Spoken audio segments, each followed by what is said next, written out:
RSPI-ML जैसा कि आप लोग कहते हैं एक क्रांतिकारी पार्टी है, मगर वर्तमान व्यवस्था में, वर्तमान लोकतंत्र में, संवैधानिक लोकतंत्र में इस क्रांतिकारी पार्टी या क्रांति की क्या आवश्यकता है?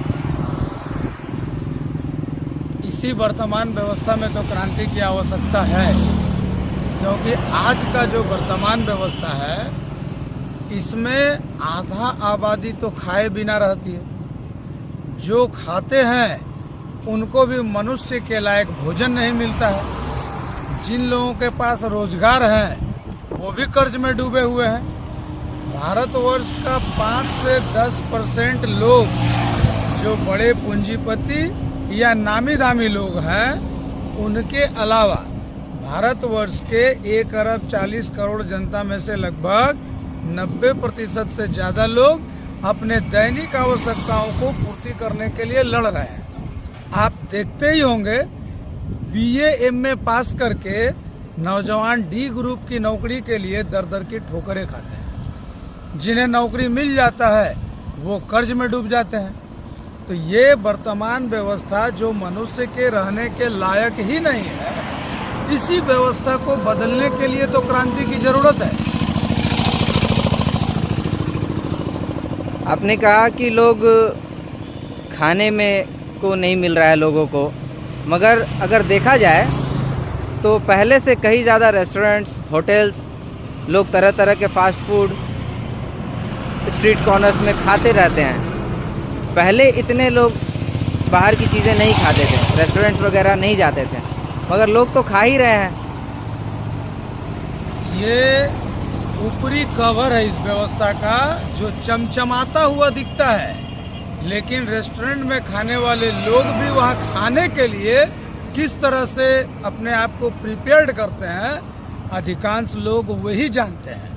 वे सारे लोग जो रेस्टोरेंट में खाते हैं वे सब अंबानी और अमिताभ बच्चन जैसे बड़े परिवार के लोग नहीं होते हैं। रोज़ कमाने खाने वाले लोग भी महीने 2 महीने में एक बार रेस्टोरेंट जाते हैं। इसका ये मतलब नहीं है कि भारतवर्ष से गरीबी और भुखमरी का समाप्ति हो गया। आप रेस्टोरेंट जब देख सकते हैं तो आप अखबार भी देखिए। जो किसान अनाज पैदा करते हैं सबसे ज़्यादा आत्महत्या तो वो ही करते हैं।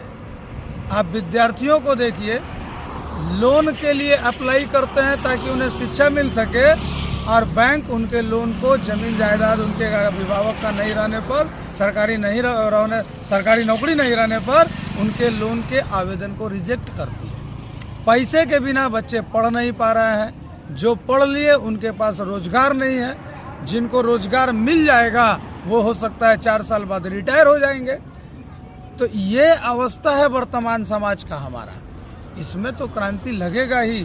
समाज परिवर्तन की आवश्यकता अत्यंत आवश्यक है। ये क्रांति कैसे होगी, कैसे करेंगे क्रांति आप लोग? भारतीय जनता को वर्तमान समस्या का कारण और उसका उपाय बताकर भारतवर्ष की जनता के सहयोग से भारतवर्ष में सर्वहारा क्रांति होगी। क्या आर्मी, फोर्स, बंदूक, गोली, बम, इन सभी की आवश्यकता है क्रांति के लिए? ना, इन सभी चीज़ों की आवश्यकता नहीं है क्रांति के लिए। देखिए साथी, ये भ्रम फैला दिया गया है कि क्रांति का मतलब बम पिस्तौल। क्रांति का मतलब बम पिस्तौल नहीं, बल्कि क्रांति का मतलब होता है कि आर्थिक प्रणाली में आमूलचूल परिवर्तन। यानी ये जो आर्थिक प्रणाली है जिसमें मालों का उत्पादन और उस उत्पादित मालों का वितरण, इन चीज़ों को यदि बदल दिया जाए। जैसे आज मालों का जो उत्पादन हो रहा है, देखिए गौर से, तो ये सामूहिक ढंग से उत्पादन होता है। मालों का उत्पादन सामूहिक ढंग से होता है, चाहे कपड़ा हो, दवा हो या जो चीज़ भी हो, ये सामूहिक ढंग से बनता है। और जब बनता है तो इस माल पर किसी एक व्यक्ति का स्टाम्प लग जाता है। ऐसा न हो करके जब सामूहिक ढंग से मालों का वितरण, सामूहिक ढंग से मालों का उत्पादन के साथ साथ उस उत्पादित माल का सामूहिक ढंग से वितरण भी जब होने लगे, तो इसको कहते हैं वर्तमान व्यवस्था में आमूलचूल परिवर्तन। इसी परिवर्तन को लाने के लिए कि हम लोग पूरे देश में, क्या यह संभव है? ये संभव किसी है। आर्थिक व्यवस्था को बदलना? आप जिस व्यवस्था की बात कर रहे हैं, सामूहिक उत्पादन, सामूहिक वितरण, क्या यह संभव है? सामूहिक वितरण क्या है? सामूहिक वितरण संभव है, क्योंकि इतिहास में ऐसा हो गया। जैसे कि रूस में देखा जाए तो रूस में किसी समय में कॉमरेड लेनिन की नेतृत्व में वहाँ सर्वहारा क्रांति जो हुई थी सन 1914 में, जो वहाँ क्रांति हुई थी, उस क्रांति का मूल मकसद यही था कि जिस तरह से मालों का उत्पादन सामूहिक ढंग से होता है, उसी तरह मालों का वितरण भी सामूहिक ढंग से हो। मालों का वितरण जब सामूहिक ढंग से होने लगेगा, तब हर व्यक्ति को उसकी आवश्यकता की पूर्ति होगी। जैसा कि मार्क्स ने भी कहा है कि प्रत्येक को उसकी योग्यता के अनुसार काम मिलेगा और प्रत्येक को उसकी आवश्यकता के अनुसार भौतिक पदार्थ मिलेगा। अर्थात जब हम सर्वहारा सशस्त्र क्रांति के द्वारा इस व्यवस्था को बदलेंगे, यानी उत्पादन भी सामूहिक ढंग से जैसा आज हो रहा है और उस उत्पादित माल का वितरण भी जब सामूहिक ढंग से होने लगेगा, तब मनुष्य को उसकी योग्यता के अनुसार काम भी मिलने लगेगा और प्रत्येक मनुष्य को उसके आवश्यकता के अनुसार उसको भौतिक पदार्थ भी मिलने लगेगा।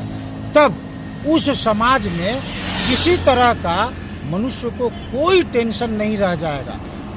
बहुत सारी मगर बीमारियां, और भी तो पार्टियां हैं जो लोगों को उनकी योग्यता के अनुसार काम देने का प्रयास कर रहे हैं, उनकी आवश्यकता के अनुसार उनको उपभोग की वस्तुएं प्राप्त कराने की कोशिश कर रहे हैं। तो आप ही क्यों? तो आज से नहीं, जब देखा जाए देश जब आज़ाद हो गया सन 52 से, इसलिए हम लोगों ने नारा दिया है कि सन 52 से देखा है और पूंजीवाद एक धोखा है। तो सन 52 से जो चुनाव हो रही है, प्रत्येक चुनाव में लोग नेता लोग ये बोलते आए हैं कि हमको जिताइए, हम आपके हर समस्या को पूरा करेंगे। परंतु साथियों, जीत करते जाते हैं, परंतु क्या समस्याएं मिटी हैं? देखा जाए तो 52 से लेकर के आज तक सभी पार्टियां वहां गद्दी पर बैठी, परंतु ना तो बेकारी मिटा, ना बेरोजगारी, ना महंगाई मिटा। यहाँ तक कि मिटने के बजाय दिन प्रतिदिन बढ़ता चला गया और आज भी बढ़ता ही जा रहा है। इससे हम क्या नहीं देख सकते हैं कि कहते तो हैं लोग, लेकिन मनुष्य का जो समस्या है, आज जो समस्या है, गरीबी, बेकारी, भूखमरी, तबाही, बर्बादी, इस समस्या का एकमात्र उपाय है सर्वहारा क्रांति द्वारा इस पूंजीवादी अर्थव्यवस्था को उखाड़ फेंकना और इसके जगह पर एक नई सामाजिक आर्थिक व्यवस्था लागू करना। सर्वहारा क्रांति क्या है? सर्वहारा क्रांति से हमारा मतलब ये होता है कि आज साथियों इस समाज में पूंजी और श्रम का ये संघर्ष चल रहा है, जिसमें पूंजी जो है श्रम शक्ति यानी मजदूरों का काफ़ी शोषण कर रही है।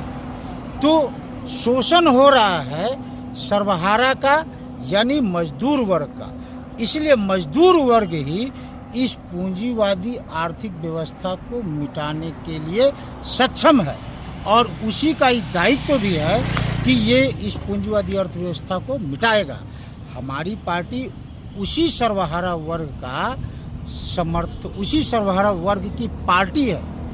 हमारी पार्टी एकमात्र दुनिया में सर्वहारा वर्ग की पार्टी है, मजदूर वर्ग की पार्टी है, जो ये कहती है कि पूंजी और श्रम का जो संघर्ष चल रहा है, इस संघर्ष में सर्वहारा वर्ग का जब तक सर्वहारा क्रांति नहीं हो जाती है, जब तक इस आर्थिक प्रणाली को, पूंजीवादी आर्थिक प्रणाली को मिटा नहीं दिया जाता है, तब तक मनुष्य के किसी भी समस्याओं का समाधान आज संभव नहीं।